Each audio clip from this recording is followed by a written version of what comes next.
Salut à tous, j'espère que vous allez bien. Donc petite vidéo mise à jour sur le Bitcoin et l'Ethereum. Donc désolé aujourd'hui si pendant l'analyse vous entendez des fois ma voix un peu sauter dans tous les sens ou garder le même rythme. Donc dans la maison on a tous chopé la crève en ce moment, ou la voix en a pris un coup. Mais je voulais quand même vous faire la petite vidéo mise à jour parce qu'on est dans une zone très importante, d'accord. On est dans un all-time high et il faut surveiller au fur et à mesure pour pas se faire avoir et pour pas être surpris sur le retournement si on doit en avoir un. Et en tout cas, gros merci les amis pour votre soutien, ça fait vraiment plaisir. Merci de prendre le temps, la petite seconde pour lâcher un petit like et un petit commentaire, même si c'est un smiley ou un salut, croyez-moi, ça m'aide énormément. Donc gros merci à vous. Et sans plus tarder, on va attaquer la vidéo. Let's go.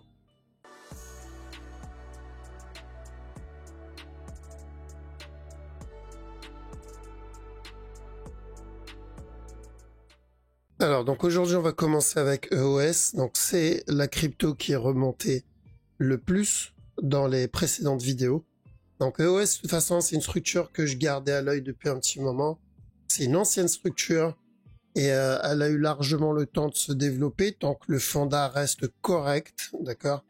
Je pense que ça devrait être une bonne opportunité.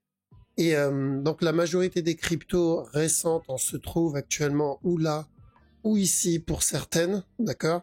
Donc là au moins l'avantage c'est qu'on a déjà eu le A, on a déjà fait le B et on a déjà fait le C.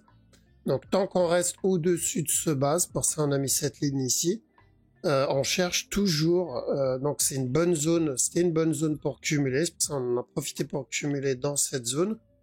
Et donc c'est une bonne zone pour cumuler et l'objectif, alors minimum évidemment le plus safe, toujours partir sur un objectif safe, c'est un buy dans la zone à peu près des, on va dire des $8, d'accord. Donc revenir tester la trend. S'il vient péter la trend, tant mieux.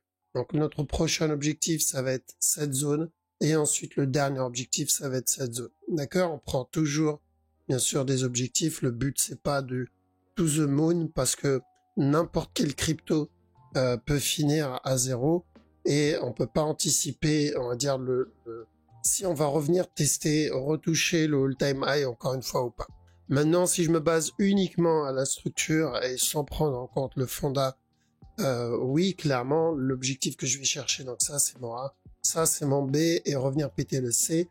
Maintenant, si je prends en compte le fait que c'est de la crypto et que 99% finissent par être des shitcoins, je vais prendre des TP dans certaines zones, d'accord. Donc comme j'ai dit, on va surveiller d'abord premier objectif les 8 et ensuite pourquoi pas la zone des 14-16 et après why not, si il continue à push, on ira pour la cassure du top. Ensuite on va partir sur la petite time frame où on cherchait déjà de l'achat pour minimum un running flat.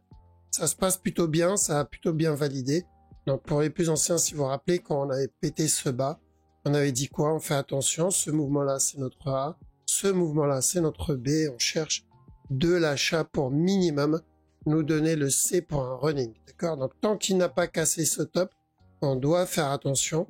À chaque fois qu'il vient donner un plus haut ici, on doit faire attention parce que il risque de donner encore un autre plus bas, d'accord. Maintenant s'il continue à pump et il pète le top, on invalide le running et ça veut dire qu'on a commencé le mouvement haussier de la time frame au-dessus, donc weekly qu'on a vu juste avant. Donc ceux qui ont réussi à avoir le C du running, bien joué. Il y a eu quelques setups en interne. Je pense qu'il y a encore un peu de marge sur le buy. C'est plutôt dans cette zone, il va falloir faire attention. Mais on sort pas du trade, évidemment. On prend des profits si on trade le move. Hein. Je vous rappelle, daily et en dessous, c'est principalement du trading. Là, on parle trading. Donc, faut des stop loss, faut des TP, faut du management. Et on surveille tant que ce top n'est pas cassé, on doit faire attention au running. S'il vient le péter, tant mieux, on peut profiter du voyage. Après en 1 heure, donc là on parle encore trading interne, donc clairement du day trading ou peut-être même pourquoi pas pour du scalp. Alors là je cherche de l'achat, tant qu'on n'a pas pété ce bas, tant que le move reste correctif, bye. D'accord, revenir péter le top, c'est notre objectif. Ok. Et voilà, on a fait le tour sur EOS. Donc c'est plutôt simple, c'est une structure qu'on garde à l'œil encore. Je suis dedans, j'ai cumulé un peu quand on était plus bas, quand on en parlait déjà. Donc ça se passe plutôt bien. Le reste, ça va être du break-even. On va attaquer le Bitcoin, donc BTC. Alors il n'y a pas eu grand-chose depuis la dernière vidéo. Si vous vous rappelez, je vous ai dit, tant que ce bas n'est pas cassé, on fait attention, c'est toujours de l'achat. On attend à chaque nouveau plus haut, on fait attention à un drop et ensuite à un push, donc pas FUD si on a ce drop là. Tant qu'on est au-dessus de ce bas, voilà, c'est encore de l'achat. Donc si je me base par rapport à la structure daily, bon, on n'a pas de raison de vendre ici. Maintenant, si je commence à surveiller la structure 1 heure ou 15 minutes, là, je dois faire très attention parce que on a potentiellement une petite perte de momentum, très légère, mais ça peut être lié au potentiel running qu'on pourrait obtenir après. D'accord? Donc, à part ça, à part les probabilités pour un petit running flat, bon, je vois pas trop de changements. Donc, la zone où il va falloir, comme je dis, surveiller, c'est ce bas-là. Tant qu'on est au-dessus, c'est toujours haussier, que ça soit après une correction et ensuite un buy, ou que ce soit après un drop, donc comme on cherchera quand même de l'achat. Là où on va commencer à chercher peut-être des sell setup, c'est uniquement s'il vient péter le bas. Mais bon, pour le moment, on en est très loin. Sur la petite time frame, on n'a que des mèches, d'accord, on n'a pas grand-chose. Je pense qu'on a obtenu un petit, donc après avoir donné le contracting en interne, on surveillera peut-être un autre running juste après, mais on prend les trades en petite time frame, on garde en tête le mouvement est toujours haussier, toujours tendance haussière, zéro raison de vendre. Si on a ça, on continuera à chercher quand même du buy. ETH, c'est exactement la même chose sur le gros move. L'objectif, c'est toujours de revenir péter le top weekly. Encore, on en est encore un peu loin.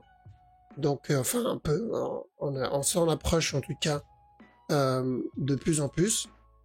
Par contre, en interne, on a eu ce drop, d'accord?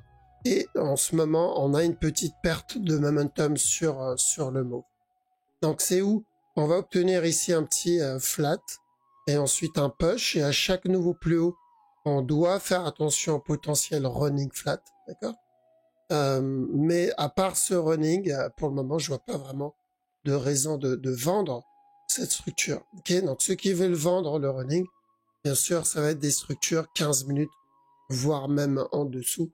Mais vu qu'on n'a pas cassé ce top, faites attention, on peut obtenir un petit régular. Donc ceux qui veulent pas se prendre la tête avec, régular, running, etc. En gros, ce que j'attends ici, que ce soit sur le Bitcoin ou l'Ethereum, c'est toujours de l'achat en 4 heures ou peut-être un peu plus, mais qu'il ne faut pas être surpris si on a un petit retracement 15 minutes ou 1 heure. D'accord? C'est normal. En BNB, le mouvement continue à push, donc on avait dit de chercher de l'achat dans cette zone. D'accord? Donc où il vient péter le top, où on obtient un dernier plus bas avant de venir péter le top. Bon, ça a été fait, donc nickel. Notre objectif est toujours le même depuis 2022. Donc l'objectif, c'est de revenir péter le top. Ça se passe plutôt bien, donc c'était une très belle structure en 2022. Et voilà, maintenant, ça finit par payer. C'est pour ça que je garde en tête le OS qu'on avait vu tout à l'heure. Ça fait partie des rares structures intéressantes.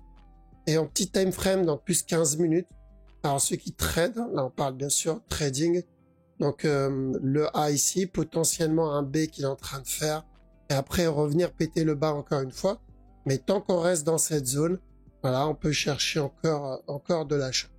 Le DOT on a, je sais pas si on a obtenu le... pas encore, donc je fais attention, on peut avoir encore un petit drop et ensuite un push, mais à chaque nouveau plus haut, ce que je vais chercher sur le DOT, c'est le C aussi, d'accord? Donc même s'il me donne un push, je dois faire attention. L'idéal, c'est qu'on obtienne un drop et ensuite la continuation tranquillement. Donc tant qu'on n'a pas pété ce bas, on considère le DOT comme encore un mouvement haussier, en tout cas en 4 heures et plus. Mais je répète, comme pour Bitcoin et ETH, on pourrait avoir un retracement 15 minutes, 1 heure. Mais ça n'affecte pas la direction 4 heures ou daily. Donc déjà, faire attention à un potentiel running ici pour un push et ensuite on fera attention au plus gros running. On avait déjà cherché de l'achat ici, si vous vous rappelez. Bon, ça c'est validé. J'espère que voilà, vous avez pris au moins des TP sur ce move. Maintenant, il va falloir attendre qu'une autre structure se valide, ou celle-ci si vous voulez prendre 15-5 minutes, ou la plus grande structure si vous voulez prendre le H1 ou plus. On a aussi donc EGLD. EGLD, on est venu péter le top, c'est à peu près, c'est ce qu'on voulait, hein, de toute façon, on voulait la cassure du top, ou pour un regular flat là-dedans, et il vient péter le top directement, ou sinon pour un regular flat plus grand, et ensuite il vient péter le top. Donc le top est cassé, bien sûr, l'analyse en soi ne change pas, on transforme simplement le regular en running, d'accord? Donc si je le vois drop ici, ça sera quand même de l'achat, tant qu'on n'a pas pété ce bas-là. D'accord? Je ne supprime pas le gros running flat, mais on reviendra dessus quand la structure sera suffisamment développée. Pour le moment, nous, on trade l'interne. Ça ne nous a pas empêché de prendre tous les buys. On avait pris ce buy-là pour un potentiel running. On avait pris celui-là. On a pris celui-là aussi. Et en plus, on avait tenté celui-là. Donc, on a pris quasiment tous les buys, anticipé tous les buys. Donc, attention à futur running.